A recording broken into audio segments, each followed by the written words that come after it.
Good afternoon, everyone. We're sitting as the Committee of Adjustment today. Probably by the time I get my little ramble done up front, it's going to be exactly 2 o'clock, which is our advertised time of start. We do have full committee today in that we have 5 members. We have a number of staff with us, including our secretary treasurer. So we do have quorum, and I will call this meeting to order officially at 2 p.m. Our first order of business is our land acknowledgement statement. The Township of Hamilton is situated within the traditional territory of the Mississauga, Anishinaabeg, and Chippewa nations, collectively known as the Williams Treaties First Nations. Our work on these lands respectfully acknowledges their resilience and their long-lasting contributions to the area now known as the Township of Hamilton.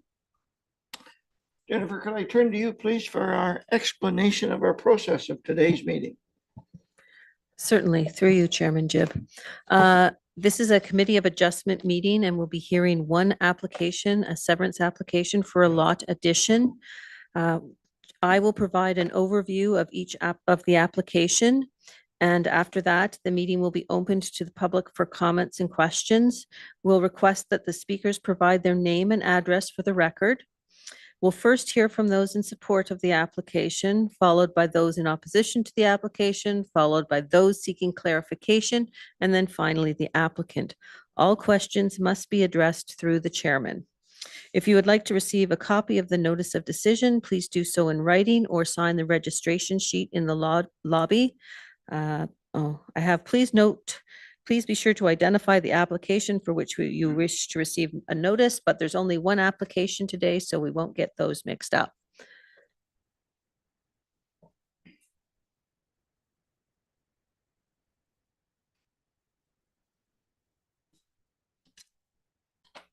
Thank you, Jennifer. Our next item is the confirmation of our agenda.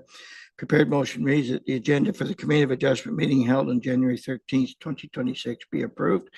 Moved by John, seconded by Bruce. All those in favor? Carried. Thank you. Are there any declarations of pecuniary interest here today? Seeing none, that will be recorded. Approval of previous minutes. Under 6.1, prepared motion reads that the minutes of the Committee of Adjustment meetings held on December 9th, 2025 be approved. Do I have a mover and a seconder, please? Moved by Larry, seconded by Bruce. Any questions or comments? All those in favor? Carried. Thank you. And there is no business from those previous minutes, so we'll move on to new business. And that is a consent application under section 9 on our agenda, and it's consent 2026-01 in the Riley Minifee name being B12-25. Jennifer, could I turn it over to you, please, for your report? Certainly, through you, Chairman Jib. This is an application submitted by Riley Minifee. The agent is Craig Minifee. It applies to a property located at 5427 Yonge Street, Unit 200, located in part of Lot 3, Concession 9. The application is for a lot addition that would add approximately 0.38 hectares from the severed parcel to a benefiting parcel, which is owned by Shirley Minifee, located at 5427 Yonge Street, Unit 160. The applicant's survey sketch is up on the screen, and it illustrates the proposed severance. The purpose of the application is to sever approximately 0.38 hectares of land containing a private road from the subject property, adding it to the Shirley Minifee property.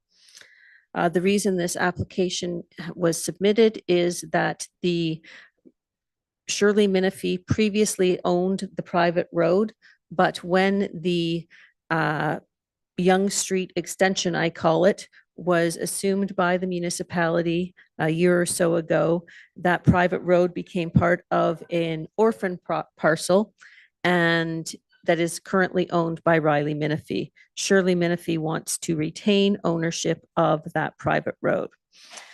So on December 19th of 2023, Council of the Township of Hamilton passed a bylaw 2023-69, which established a new section of municipal road, which I call the Yonge Street Extension. It sounds fancier than it is. Once that portion of Yonge Street was established as a year-round municipally maintained road, all properties fronting on it could obtain a building permit. Previously, there was a private right-of-way and people could not get frontage on, or could not get a building permit. But there was a property that is owned by Riley Minifee that became eligible for a residential building permit. A building has been constructed on that property. And as I noted earlier, when the road section was assumed by the municipality, the Riley Minifee property, which also contains the private lane identified as the severed lands on the consent sketch, became part of his property. It was previously part of the larger agricultural property that is located on the west side or east side of the Yonge Street extension. But with the assumption of that road, it cut off Riley's property and the private road from the larger parcel. Mrs. Minifee owned both that parcel and her residential parcel.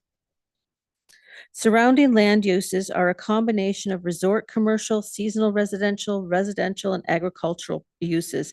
Cedar Cove Resort and Tamber Cottages are located west of the subject lands. Seasonal residential uses and Sandy Shore Cottages are located along the shore of Rice Lake.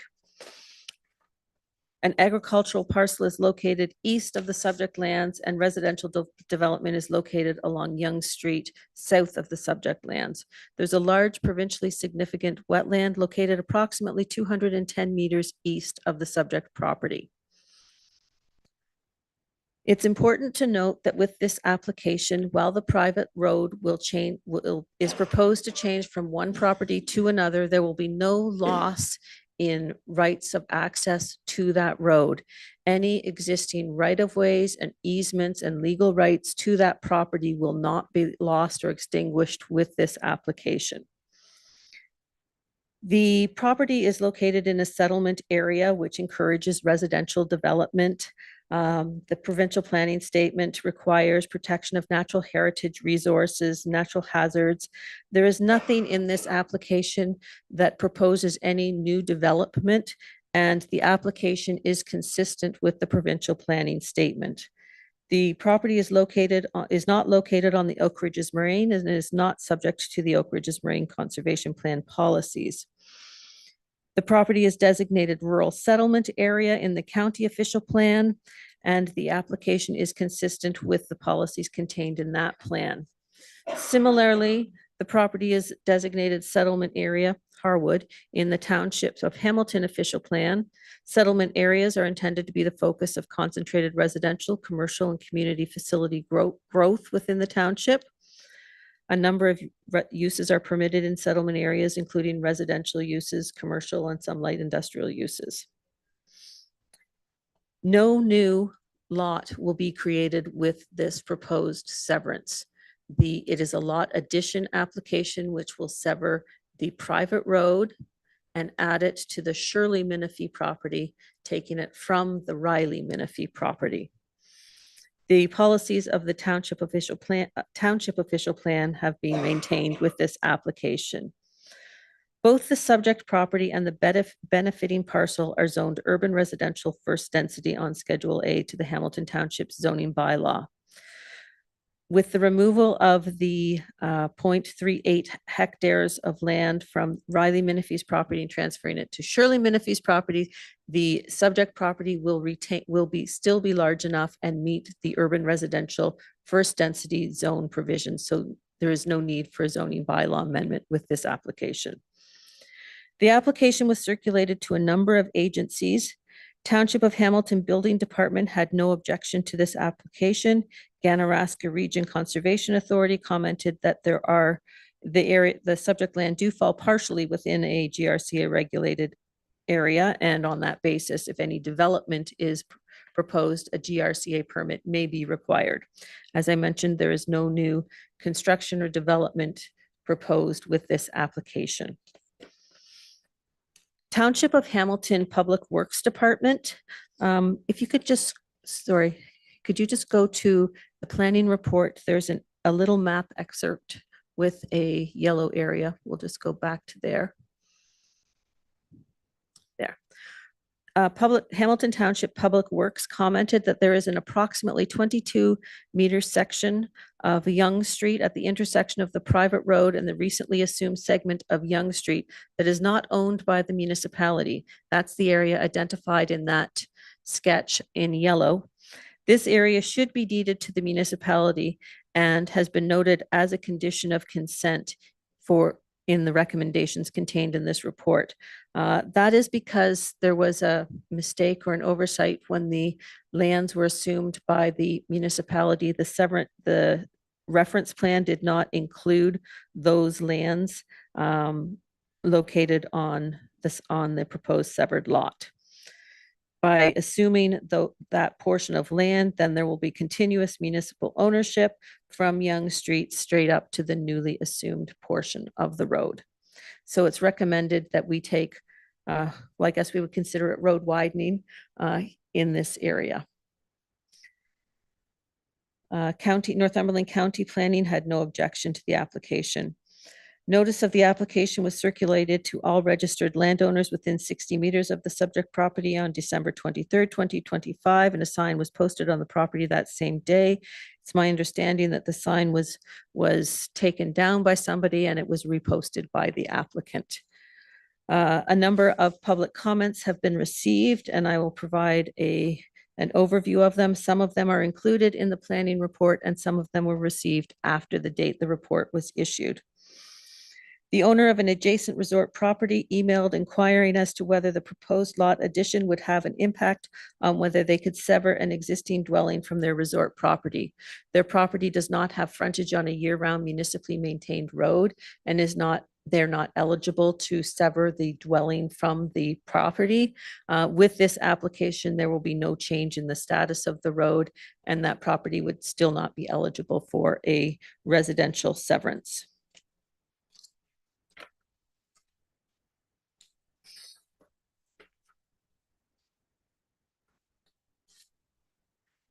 I've received several comments and emails from owners at 5428 Young Street, Unit 100, which is Cedar Cove Resort.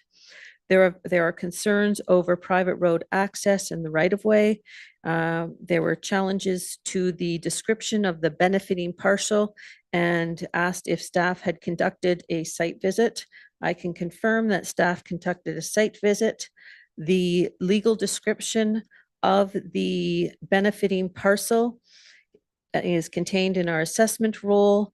The assessment roll number is 141900080121100, and the legal description is parts 5, 6, and 8, a registered reference plan 13136, and it is identified as one parcel of land within our assessment roll. Conditions of approval require that the severed parcel be added as a lot addition and that the applicant's lawyer provide confirmation that the properties have merged on title and submit an undertaking to register the consolidation on title. And that's to ensure that the lot addition lands do not become a separate conveyable property, that they are indeed added to the benefiting parcel. The planning report has noted that there will be no changes in the function of the private road. It will continue to function as a private road. The owner of the benefiting parcel is Shirley Minifee, who was the previous owner of the private road until that section of Young Street was assumed by the municipality. There was also concern expressed regarding the lack of a legal survey submitted with the application. It is not the municipality's standard to require a legal survey at the time of application submission. A registered reference plan is required as a condition of consent, and that we require a registered reference, a hard copy, a PDF copy, and a DWG copy that we can include in our GIS database. A copy of the survey for the Young Street extension was provided to the person who made the inquiry. I received another comment email with concerns about the lack of access to the private road. Again, I indicated that that wouldn't happen. Any existing legal rights, right-of-ways, easements will be retained, and that there is no plan or proposal to close that road. They had also indicated that they would appeal the severance application. I provided information regarding the appeal process, and it was explained that there are no longer third-party appeal rights for severances. Only certain specified persons, government agencies, and the applicant can appeal an application to the Ontario Land Tribunal. That person responded back, and it appeared that their concerns had been addressed.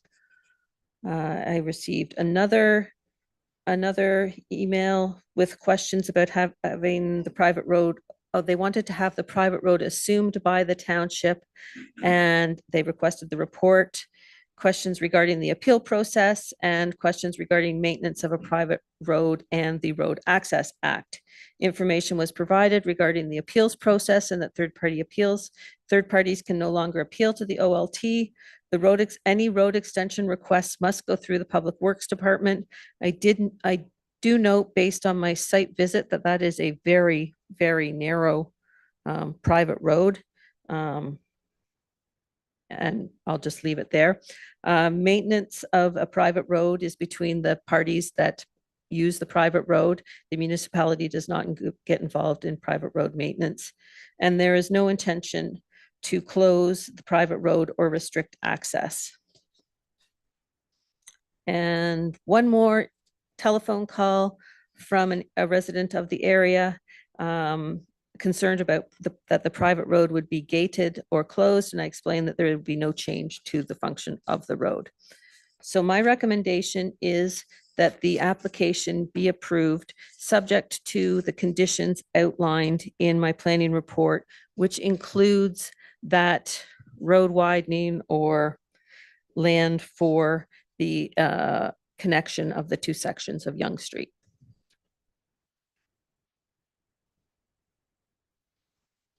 Thank you, Jennifer. And I believe I heard several times that the confirmation that this application will have no impact on any of the existing right-of-ways that are enjoyed by other properties in the area. Correct. Thank you, Jennifer.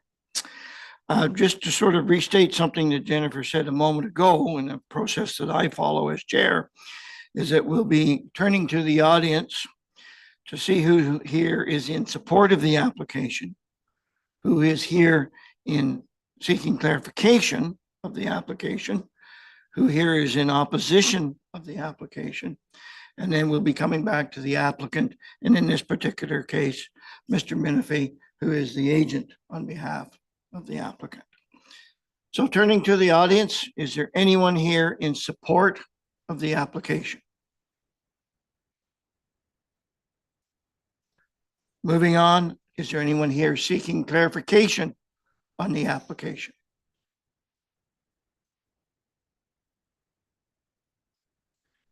Again, moving on, is there anyone that would like to speak to the application that is in opposition to the application?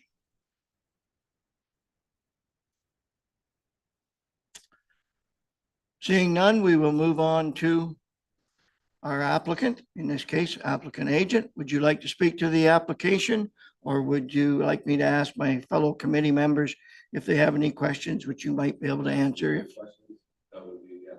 Okay, I'll turn to committee. Do we have any questions from committee members? Okay, seeing none, I'll simply ask, is there someone, I better say, is someone on the committee in a position to make a motion, please? Mark, please. I'll make the motion to support the application as presented. With the term specified in the report. Okay, it's been moved, seconded by Larry. Any follow-up questions or comments? Seeing none, all those in favor of the motion? Carried. Thank you. And Jennifer, I'll turn back to you if I might. Do you have questions? I'm just going to confirm that the application was approved based on the fact that it is consistent with the provincial planning statement, the official plan, the county official plan, and no objections? Is that correct? That would be correct, yeah. Everything that you had within your report. Okay. And all the questions were answered.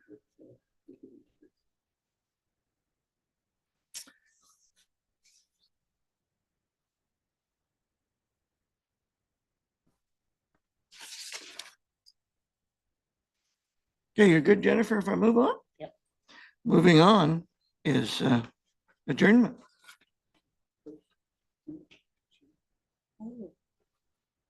We need to elect a chair.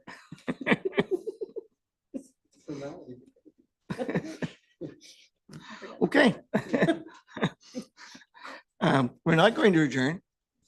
Apparently, we need to appoint a chair at the January meeting for the year. Would anyone like to make a nomination? I would nominate Scott Jibb for chair for this 2026.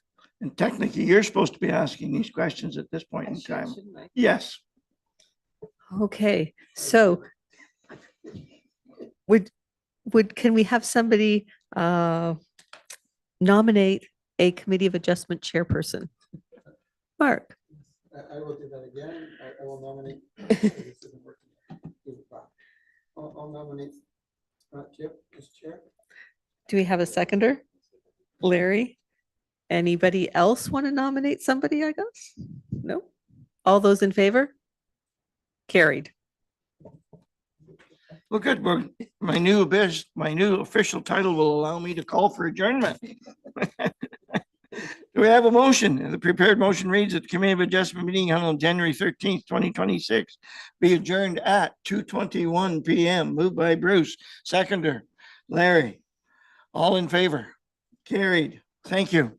Thank you, everyone.